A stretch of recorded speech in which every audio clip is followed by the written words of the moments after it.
नमस्कार दोस्तों, आपके अपने YouTube परिवार ईवीएस बाई नागेंद्र में आप सबका स्वागत है। आज का जो हमारा टॉपिक है दोस्तों वो है आपका ज्वालामुखी यानी वोल्केनो। और ज्वालामुखी का जो निर्माण होता है ये भी आपको पढ़ाएंगे और साथ में हम इसे पृथ्वी का सुरक्षा कवच क्यों कहते हैं आपका ये भी थोड़ा समझाएंगे। सेफ्टी वाल्व ऑफ अर्थ हम क्यों कहते हैं तो इस पे भी हम बात करेंगे। हम पहले बात कर लेते हैं थोड़ा ये कि जो कॉन्टिनेंट क्रस्ट होता है और ओशियनिक क्रस्ट होता है, हमेशा ज्वालामुखी का जो फॉर्मेशन होगा कॉन्टिनेंट क्रस्ट और ओशियनिक क्रस्ट के बिल्कुल बीच में होगा। अर्थात आपने सुना भी होगा ज्वालामुखी का निर्माण हमेशा जो होता है महासागरों के बिल्कुल किनारे होता है आपका, जहां पर महासागर होंगे और स्थल भाग होगा, जल भाग होगा, दोनों आपस में मिल रहे होंगे, उसी के किनारे आपका ज्वालामुखी होने की संभावना ज़्यादा बनी रहती है आपकी। तो अगर आपसे एक क्वेश्चन पूछता है, चलो मैं आप लोगों से क्वेश्चन पूछ रहा हूँ, कमेंट अगर पता है कमेंट सेक्शन में आप जरूर बताइए, वरना वीडियो में कहीं किसी भी जगह पर या वीडियो के एंड में मैं आपको इसका आंसर भी दूंगा। जब ज्वालामुखी उद्गार होता है, वोल्केनो एरप्शन होता है, तो एटमॉस्फेयर में कौन सी गैस बढ़ जाती है आपको ये बताना है। चलो तो स्टार्ट करते हैं। कॉन्टिनेंटल जो क्रस्ट होता है जिसे हम बोलते हैं आपका हिंदी में महाद्वीपीय भूपपटटी आपका, ये जो बना होता है किसका बना होता है आपका, ग्रेनाइट का या ग्रेनाइटिक रॉक कह सकते हैं हमारा, यानी ग्रेनाइट चट्टानों का ये बना होता है जो आपकी बेसाल्ट चट्टानों से कमजोर होता है। अगर हम बात करते हैं ओशियनिक क्रस्ट की, जिसे हम बोलते हैं आपका सिंपल सा महासागरीय भूपपटटी, और ये जो बना होता है आपका सिंपल सा बना होता है बेसाल्टिक रॉक का, यानी बेसाल्ट चट्टानों का बना होता है आपका। तो अगर बात करते हैं पृथ्वी पर, ये मान लीजिए आपका इंटीरियर पार्ट ऑफ अर्थ का डायग्राम है, तो हम बात करते हैं पृथ्वी पर ज्वालामुखी जो है, जो मैग्मा चैम्बर है वो कहाँ पर है आपका, तो इसे देखो हम बोलते हैं आपका लिथोस्फीयर, यानी स्थल मंडल हमारा कह देते हैं आपका, जिसपे हम लोग रहते हैं या समस्त जीव भार रहता है या समस्त जीव जंतु निवास करते हैं आपका। दूसरा आ जाता है जिसे हम बोलते हैं आपका एस्थेनोस्फीयर, एस्थेनोस्फीयर जिसे हम बोलते हैं आपका दुर्बल मंडल, और फिर लास्ट में आ जाता है हमारा बैरिस्फीयर जिसे हमारा बोलते हैं निचला मंडल। थोड़ा कलर चेंज करते हैं। तो मैं आपको ये बताना चाह रहा हूँ कि जो वॉल्केनो या मैग्मा चैम्बर है वो इस वाले पार्ट में है, नाम ही है देखो उसका क्या नाम है, दुर्बल मंडल। अरे भाई दुर्बल कब होगा, जब उसमें आपका भरा होगा क्या, आपका मैग्मा। तो इसका जो टेम्परेचर होता है लगभग कितना होता है, 1900 डिग्री सेंटीग्रेड होता है। आप खुद इमेजिन कीजिए जब इतना टेम्परेचर होगा तो ये आपका प्लेटों पर क्या करेगा, प्रेशर भी डालेगा। अब जब ये प्लेटों पर प्रेशर डालेगा तो ये प्लेटें क्या करेंगी, आपकी टूट जाएंगी। तो मैं ये कह सकता हूँ ये मैग्मा चैम्बर जो है ये हमेशा किस पर प्रेशर डालता रहता है, तो ये ओशियनिक क्रस्ट पर हमेशा क्या डालता रहता है, आपका प्रेशर डालता रहता है। अच्छा, जब प्रेशर डालता रहता है तो इसका मतलब जो चट्टान आपकी क्या होगी, जो चट्टान आपकी जिस स्थान पर कमजोर होगी वो आपका टूट जाएगा। तो हमेशा ये जो चट्टानें होती हैं ये आपकी ओशियनिक चट्टानें प्रेशर में तो ज़्यादा हैं, बट अगर हम बात करते हैं टूटने की स्थिति में, जब प्रेशर ज़्यादा डालोगे तो टूटेगी भी तो ज़्यादा। तो वॉल्केनो फॉर्मेशन जो होगा हमेशा याद रखना, या तो इस वाले क्षेत्र पे होगा सीधा, इस वाले क्षेत्र पे आपका, और या महासागरों के आंतरिक भाग में ही हो जाता है। तो थोड़ा अगर हम बात करते हैं, ये जो दूरी है आपकी लिथोस्फीयर की 0 से 35 किलोमीटर है, या 32 किलोमीटर भी कह देता है, 35 एंड 32 किलोमीटर। तो ये 0 किलोमीटर से लेकर कहाँ तक है आपका महाद्वीप, तो आप ये कहेंगे 30 किलोमीटर तक। और बोले महासागर का तल कितना है, तो आप ये कहेंगे ये वाला पॉइंट 30 से 35 किलोमीटर तक। तो जो पतली लेयर है वो कौन सी है आपकी, आपको दिख रही है, ओशियनिक क्रस्ट क्या है आपकी, पतली लेयर है। जब ये मैग्मा इसमें से आपका निकलता हुआ, वॉल्केनो पाइप से निकलता हुआ क्रेटर के माध्यम से बाहर निकलेगा, तो हीटिंग पावर कुछ समय के लिए अर्थ की क्या हो जाएगी, कम हो जाएगी। अरे भाई सिंपल सा अगर हम बात करते हैं ह्यूमन बॉडी में, तो ह्यूमन बॉडी में भी तो सिंपल जो पिंपल्स होते हैं जब वो निकल जाते हैं, यानी शरीर की हीटिंग पावर जब निकल जाती है, तो देन आपका क्या है, हम अपने आप को कूल महसूस करते हैं। इसीलिए पृथ्वी का इसे हम बोलते हैं सुरक्षा कवच, सेफ्टी बाल्व ऑफ अर्थ। तो यहाँ हम देखते हैं इसी पृथ्वी का जो ये वाला पॉइंट है इंटीरियर पार्ट ऑफ अर्थ का, तो पहला पॉइंट हम बोलते हैं क्रस्ट, दूसरा हम बोलते हैं मेटल, और तीसरा हम बोलते हैं आपका कोर। तो अगर ये बात करते हैं सिंपल सा 0 से 35 किलोमीटर तक, तो आपकी क्या आ जाएगी, वोपर्टी। और लगभग 35 से 2900 किलोमीटर तक आपकी आ जाएगी मेटल। और मेटल के बाद कोर कितना आ जाएगा, तो 6371 किलोमीटर तक आ जाएगा। और इस टॉपिक को हम इंटीरियर पार्ट ऑफ अर्थ में कंप्लीट करेंगे, पृथ्वी की आंतरिक संरचना में से आपको विभाजित करेंगे। तो ये जो आपका पार्ट है ये अपर मेटल बोलते हैं। अपर मेटल में ही मैग्मा चैम्बर होता है, और दूसरी आउटर कोर में भी मैग्मा चैम्बर होता है। अगर क्वेश्चन ये पूछता है मैग्मा चैम्बर पृथ्वी की आंतरिक संरचना में कहाँ है, तो दो जगह है। एक तो आ जाएगा सिंपल सा भाई आपका अपर मेटल,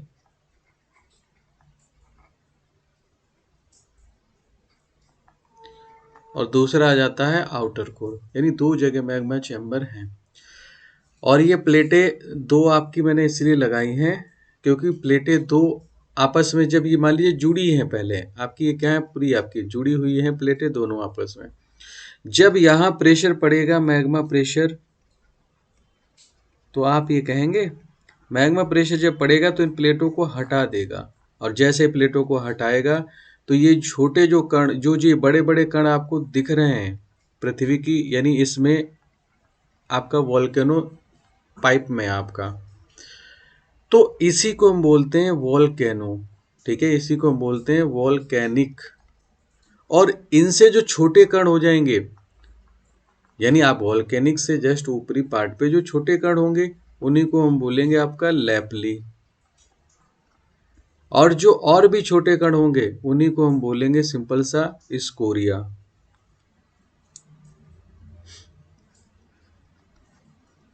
और बिल्कुल जो धुएं के बराबर कण होंगे उन्हीं को हम बोलेंगे फ्यूमिस, या प्यूमिस भी लिख देता है वैसे, फ्यूमिस। तो अब ये जो मैग्मा, अभी भी ये मैग्मा ही आप बोलेंगे, जैसे ही ये मैग्मा आपका बाहर निकलेगा, और इस मैग्मे के साथ सबसे ज्यादा क्या निकलेंगी आपकी गैसेस, तो इस मैग्मा के साथ, यानी ये वाला जो पॉइंट है आपका, इसे हम क्या कहेंगे, तो ये भाई माउथ ही तो हो गया इसका, मुंह। तो अगर हम बात करते हैं इसके मुंह को हम क्या कहते हैं, ज्वालामुखी को। तो अगर ये छोटा मुंह है तो इसका अलग नाम हो जाएगा, अगर बड़ा मुंह है आपका, अगर बड़ा मुंह है आपका सिंपल सा, तो अलग नाम हो जाएगा।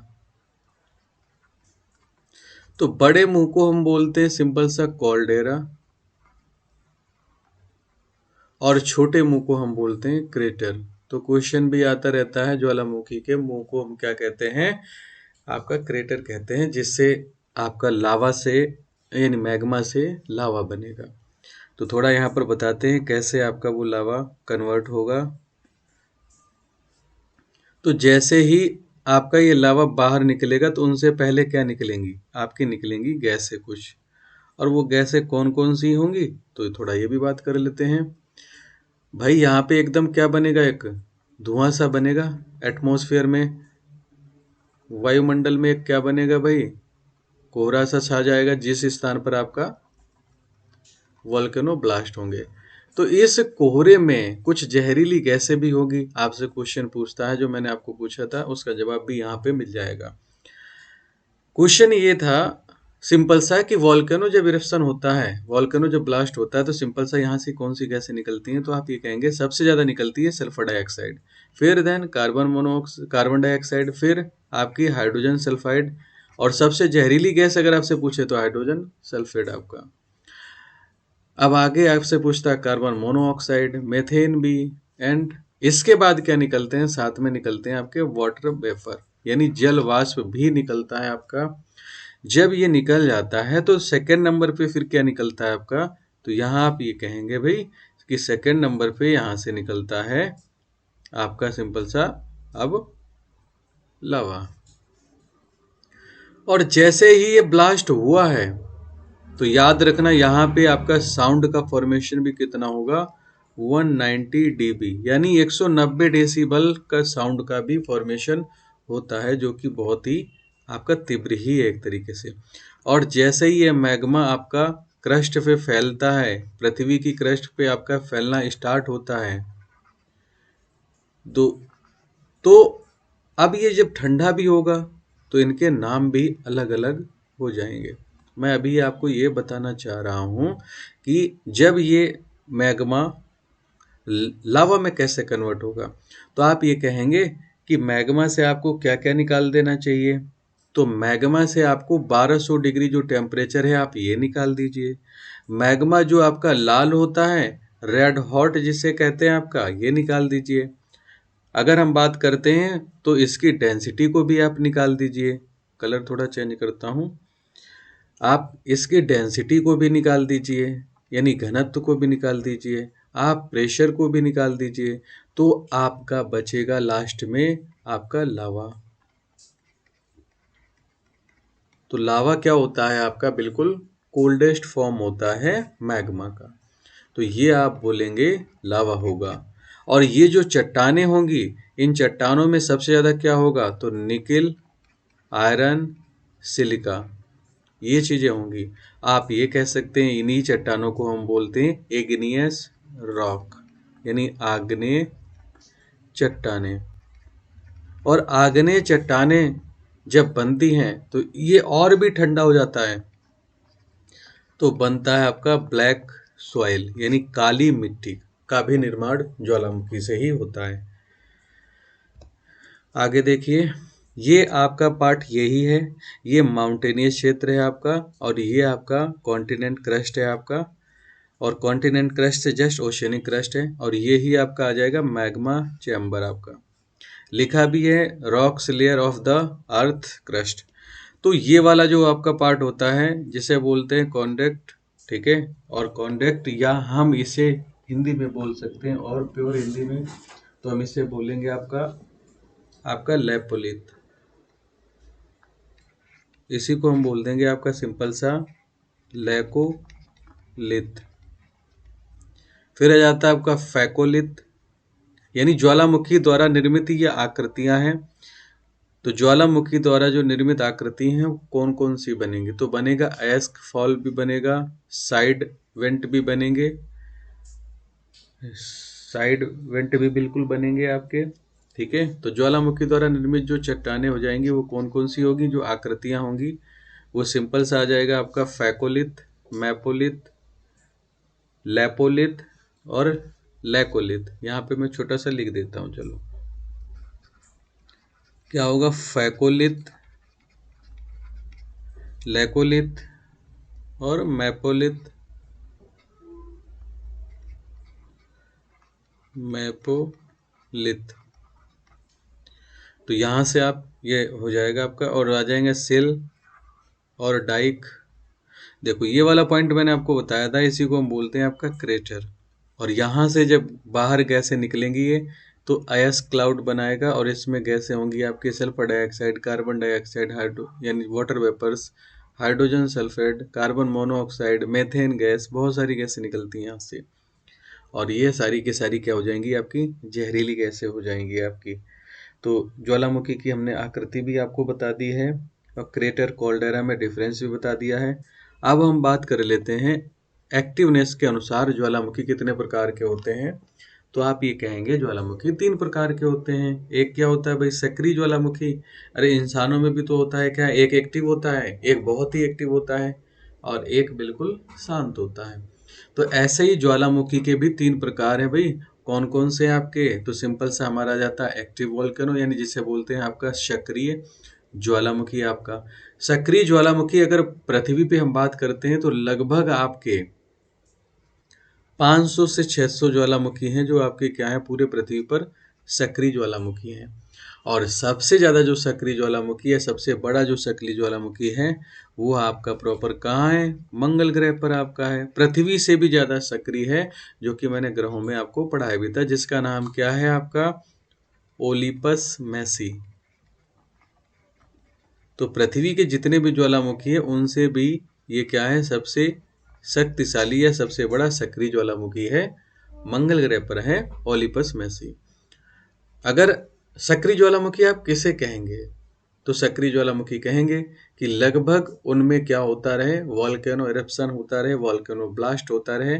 ऐसे ज्वालामुखी जिनमें लगभग लावा क्या हो, निकलता रहता हो, सिलिका की मात्रा भी अधिक से अधिक हो, और ज्वालामुखी को, ऐसे ज्वालामुखी को हम क्या कहेंगे, हम कहेंगे सक्रिय ज्वालामुखी। लेकिन अगर ये सक्रिय से डेड में हो जाए तो कैसे, तो जिस ज्वालामुखी में लगभग 50 साल से कोई भी लावा नहीं निकला है, ठीक है, 50 साल से कोई भी वॉल्केनो इरप्शन नहीं हुआ, तो आप उन ज्वालामुखी को कहेंगे आपका ये कैसा ज्वालामुखी है, शांत है, यानी डेड है आपका, जिसे बोल देते हैं हिंदी में शांत या मृत ज्वालामुखी। क्वेश्चन ये आता है डायरेक्ट कि किलायु ज्वालामुखी जो क्या है, विश्व का सबसे सक्रिय ज्वालामुखी है। तो क्वेश्चन पूछता है सबसे सक्रिय ज्वालामुखी कौन सा है। हम बड़े की बात नहीं कर रहे हैं, तो क्या आ जाएगा आपका, किलायु हवाई द्वीप पर है। और किस महासागर में है, तो पैसिफिक ओशियन में, यानी प्रशांत महासागर में है आपका, प्रशांत महासागर में है आपका। अगर आपसे पूछता है यही क्वेश्चन कि सबसे बड़ा सक्रिय ज्वालामुखी कौन सा है, सबसे बड़ा जो सक्रिय ज्वालामुखी है वो कौन सा है, तो आप लगाएंगे मोनोलोआ। तो यहां से क्वेश्चन आप याद रखेंगे, देखो किलायु में कितने, 3 है, तो ये सक्रिय तो है, यानी इसका क्रेटर है, लेकिन कॉल्डेरा नहीं है। तो मोनोलोआ क्या है आपका, सबसे बड़ा सक्रिय ज्वालामुखी है। अगर आपसे पूछता है सबसे ऊंचा सक्रिय ज्वालामुखी कौन सा है आपका, तो सबसे ऊंचा जो सक्रिय ज्वालामुखी है आपका ओजस डेन सलाडो है आपका। और जो कहाँ है आपका, चिली और अर्जेंटीना। आप ये भी कह सकते हैं कहाँ है आपका, एंडीज पर्वत पे हो है आपका, साउथ अमेरिका कॉन्टिनेंट आ जाएगा आपका, एंडीज पर्वत आ जाएगा आपका, ठीक है। और अगर आपसे पूछ लेता है सिंपल सा कि दूसरा सबसे ऊंचाई पर स्थित सक्रिय ज्वालामुखी कौन सा है, तो कोटोपैक्सी, या आप कोटोपैक्सी को कह सकते हो सबसे ऊंचाई पर स्थित, सबसे ऊंचाई पर स्थित आपका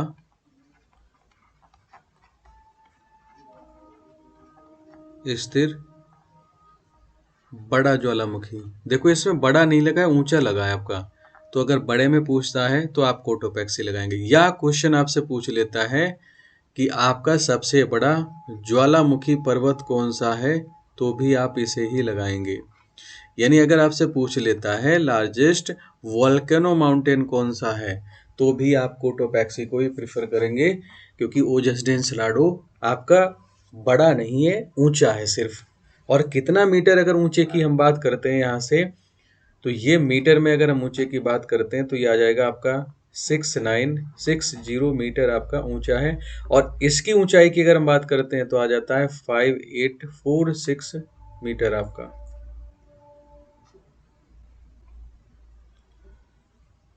ओके, तो क्या आ जाएगा 5846 मीटर। अच्छा देखिए इसकी जो ऊंचाई कर लेंगे आपका, यही है आपकी 6960 मीटर आपका। ओके, फिर हमसे पूछ लेता है सिंपल सा माउंट बैरन तो भारत का अगर आपसे पूछ लेता है कि भारत का एकमात्र सक्रिय ज्वालामुखी कौन सा है, माउंट वेरन। और लास्ट टाइम पे ये कब ब्लास्ट हुआ था, तो 2004 में। और किस द्वीप पर है, तो ये बैरन आइलैंड पर ही है आपका, अंडमान निकोबार में।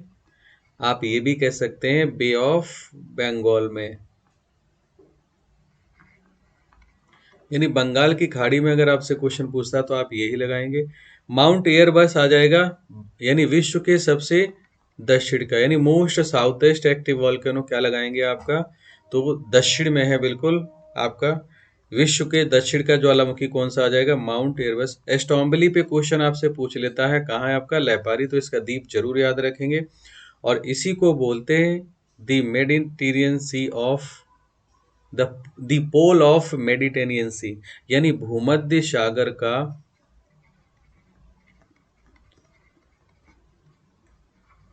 प्रकाश स्तंभ किसे कहते हैं, क्वेश्चन ये आता है तो आप लगाएंगे एस्टोम्बेली। फिर आ जाता है लगीना, जिसे लगीना या बगाना बोलते हैं, पापुआ न्यू गिनी में है, बिल्कुल इंडोनेशिया से जस्ट आप कहेंगे ऊपर ही है आपका। फिर आ जाता है आपका सिंपल सा पिनाटुबो, जो कहाँ है आपका, फिलीपींस में। लगभग ये भी 500 साल तक आपका शांत पड़ा रहा, और 2016 से क्या हो गया, ये एक्टिव हो गया है। और मैरापी फिर याद रखेंगे, क्योंकि मैरापी बिल्कुल अभी लास्ट टाइम पे ही एक्टिव हुआ है, आप ये कहेंगे 2021 में। तो करंट में क्वेश्चन पूछ सकता है कि आपका कौन सा ज्वालामुखी बिल्कुल अभी हाल फिलहाल में एक्टिव है। अगर आपसे क्वेश्चन पूछता है कि सबसे लंबे समय से एक्टिव ज्वालामुखी कौन सा है, तो लगभग 8 वर्षों से लगातार आपका सक्रिय ज्वालामुखी है, लेकिन ये छोटा है बहुत, ठीक है। जिस ज्वालामुखी का नाम है यासूर, यासूर ज्वालामुखी है, और है कहाँ ये आपका, ताना द्वीप,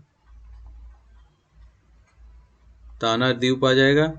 अगर हम बात करते हैं देश में कहाँ है, तो वनुआतू है, वनुआतू देश में आ जाएगा, जो लगभग 800 वर्षों से लगातार क्या है, बिल्कुल सक्रिय ही है आपका। और जितने भी सक्रिय ज्वालामुखी होते हैं, इसमें सबसे ज़्यादा मात्रा जो होती है वो किसकी होती है, आपकी सिलिका की होती है। तो ये कुछ महत्वपूर्ण आपके ज्वालामुखी थे जो हमारे सक्रिय थे। प्रक्षुब्ध ज्वालामुखी की, प्रक्षुब्ध या जिन्हीं को हम बोलते हैं आपका डोरमेंट वोल्केनो, इन्हीं को बोलते हैं आपका डोरमेंट या प्रक्षुब्ध, या और भी हिंदी पूछेगा तो बोलते हैं सुषुप्त। ऐसे ज्वालामुखी जिनमें से उद्गार होने की संभावना हमेशा बनी रहती है, जो भविष्य में आपके इनमें विस्फोट हो सकता है। तो भारत की हम बात कर लेते हैं, तो भारत में कौन सा है आपका, आ जाएगा भाई नारकोडम। और ये भी कहाँ है, अंडमान निकोबार में है आपका, तो ये भारत का आ जाएगा।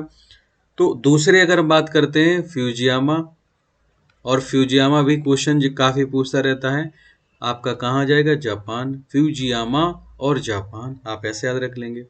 फिर आ जाता है विशुवियत, और विशुवियत आ जाता है सिंपल कहाँ का है, ये इटली का है आपका।